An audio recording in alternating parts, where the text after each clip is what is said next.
बिस्मिल्लाहिर्रहमानिर्रहीम अस्सलाम वालेकुम ख़वातीन व हज़रात, मैं मोहम्मद शहज़ाद अब्बास हूँ और आप देख रहे हैं मेरा फ़ेसबुक और यूट्यूब ऑफ़िशियल चैनल। उसूली और 360 ज़ाविये पर ख़बरों की तफ़सील और तज्ज़िया जानने के लिए खुशामदीद। अभी मैंने आपको एक ऐसी ब्रेकिंग न्यूज़ के साथ,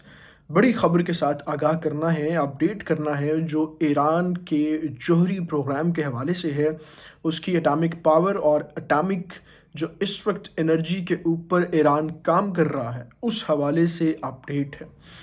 ईरान के जो अमेरिका के साथ कॉन्फ्लिक्ट्स चल रहे थे और जो इनके मसाइल चल रहे थे अमरीकी पाबंदियों के ऊपर और ईरानी जौहरी प्रोग्राम जो 2016 के अंदर मुआहदे हुए थे, उस हवाले से एक अपडेट है, जिस अपडेट के बाद अब ये लगने लगा है, जब आप भी इसको जान लेंगे तो आप भी ये महसूस करेंगे कि अब इसराइल के लिए थोड़ा सा जो घेरा है, ईरानी घेरा, वो तंग होना शुरू हो चुका है। और इस एक अपडेट के बाद आप ये भी समझने पे मजबूर होंगे कि इस वक्त जो अमेरिकन पॉलिसीज़ हैं वो भी इसराइल की गिरफ्त से बाहर निकलती जा रही हैं। क्या ये इसलिए है कि इसराइल ख़ुद सरफिरा हो चुका है और वो अमेरिका की किसी बात को अहमियत नहीं देता, इसलिए क्या अमेरिका ने ये ईरान के साथ जो अभी डेवलपमेंट की है और जिन पाबंदियों में कमी की है, क्या ये वजह सिर्फ इसलिए है कि इसराइल को हमने ही पैदा किया, हमने ही बनाया और आज इसराइल हमारी ही बात नहीं सुनता? इसके ऊपर तफसीली तौर पे बात करेंगे, लेकिन इससे पहले आपसे गुजारिश है कि आपने अभी तक अगर हमारे चैनल को सब्सक्राइब नहीं किया तो उसको प्लीज़ सब्सक्राइब कर लें, बेल आइकन को प्रेस कर लें, क्योंकि यही एक वाहिद और आसान तरीका है मेरे और आपके साथ के यूँ बने रहने का। सबसे पहले जो है वो मैं आपको ये अपडेट कर दूं कि 2016 के अंदर एक ईरान और अमेरिका का मुआहिदा हुआ था G51 कंट्रीज़ के दौरान, जिसके अंदर मुस्तकिल रुकन जो यूनाइटेड नेशंस के हैं, अमेरिका, रूस, चीन, फ्रांस, बरतानिया और जर्मनी, इनके दरमियान जो है वो एक मुआहिदा हुआ था कि ईरान जो है अगर जौहरी प्रोग्राम करता है तो उसके लिए ये लिमिट्स होंगी, कंडीशंस होंगी,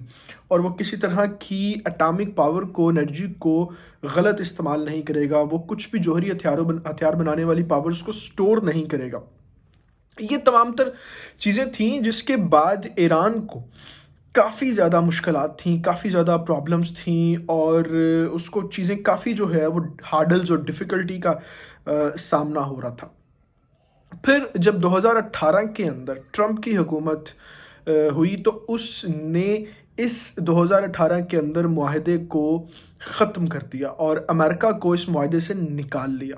अब जब अमेरिका ने इस मुआहदे को तोड़ा तो ईरान के लिए ईरान ने जो है इससे पेशकदमी नहीं की, पीछे नहीं हटे। ईरान अपना काम करता रहा और अपने एटॉमिक एनर्जी और हथियारों के ऊपर जो है वो काम चलता रहा। अब पहले उसके ऊपर पाबंदियां थीं, थोड़ा सा आप इस डॉक्ट्राइन को समझे ज़रा। पाबंदियां थीं कि उसने ये नहीं करना, वो नहीं करना, तो चीज़ें जो थीं वो काफ़ी मिसमैनेजमेंट की तरफ जा रही थी। अब उसके ऊपर ईरान ने बारहा मरतबा ये कहा कि हम अभी भी दोबारा मुज़ाकरात करने के लिए तैयार हैं, आप मुज़ाकरात कर लें, हम ये काम सिर्फ़ और सिर्फ अपनी सेफ्टी के लिए कर रहे हैं, हमारा और कोई मकसद नहीं है कि हमने किसी को तबाह करना है या कोई और हासिल करना है,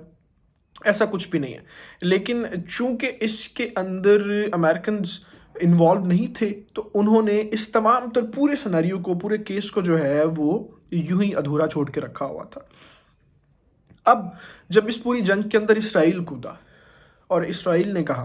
कि हम जो है वो, आप अगर अपने एटमी प्रोग्राम के ऊपर दोबारा करते हैं काम तो आपके ऊपर स्ट्राइक करेंगे, हमला करेंगे। इवन इसराइली वज़ीर आज़म ने डायरेक्टली कह दिया कि हम आपके ऊपर हमला कर सकते हैं। तो अब इस सारे सिनेरियो के अंदर जब अमेरिका को ये फील होना शुरू हुआ कि अब तो इसराइल जो है वो हमारी भी गिरफ्त से बाहर होना शुरू हो गया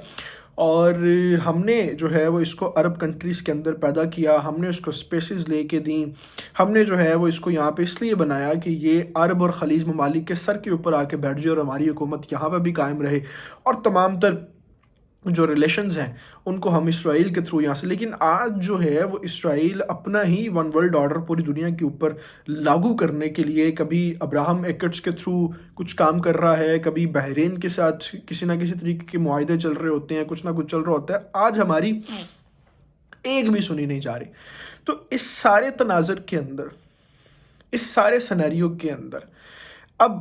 آج جو ہے وہ امریکی وزیر خارجہ نے ایران کے جو جوہری معاہدے تھے، پروگرام سے، ان کو دوبارہ بحال کرنے کا اعلان کر دیا. اب اس سے ہوگا کیا؟ ایران تو پہلے بھی پابندیوں کے باوجود بھی اس کے اوپر کام کر رہا تھا. اب ہوگا یہ کہ اس کو یہ ہوگا کہ وہ واضح طور پہ اس کے اوپر کام کرے گا، اور کچھ جو اس کے اوپر لمیٹیشنز پہلے تھیں کہ وہ اس کو سٹور نہیں کر سکتا، غلط استعمال نہیں کرے گا، کسی کے خلاف استعمال نہیں کرے گا، صرف اپنی سیفٹی کے لیے، تو اب وہ ان چیزوں کے تحت جو ہے اس کو دوبارہ کرے گا. ایٹمی پاور تو اب بھی اس کے اوپر کام کرے گا. اب تو اس کا فائدہ یہ ہوگا کہ پہلے وہ چھپ کے کر رہا تھا، اب سر عام کرے گا. نقصان کس کا ہوگا؟ نقصان ہوگا سراسر اسرائیل کا، کیونکہ اب اس کو یہ کہنے کا اور کرنے کا کوئی حق نہیں ہوگا کہ ہم اگر ایران اگر اپنی ایٹامک پاورز کو بحال رکھتا ہے، اپنے ایٹمی پروگرام کے اوپر کچھ نہ کچھ جو ہے وہ چیزیں کرتا ہے، تو ہم ان کے اوپر جو ہے وہ حملہ کر سکتے ہیں، اسٹرائک کر سکتے ہیں. اب تو وہ یہ نہیں کہہ سکے، کیونکہ اس معاہدے کے اندر امریکہ دوبارہ آ گیا. آپ پوری ڈاکٹرائن سمجھنے کی کوشش کریں کہ جب امریکنز کو یہ لگا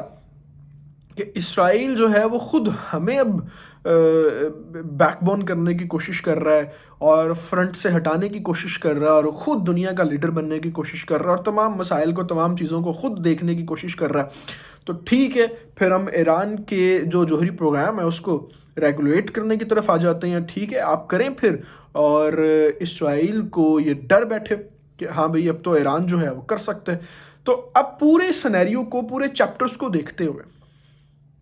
جو اس وقت کشمکش ہے خلیج ممالک کے اندر، عرب ممالک کے اندر، ان تمام تر صورتحال کے بعد، ان تمام تر ڈاٹس کے بعد، اب جو ہے وہ اسرائیل کے لیے یہ اور بھی مشکل ہو جائے گا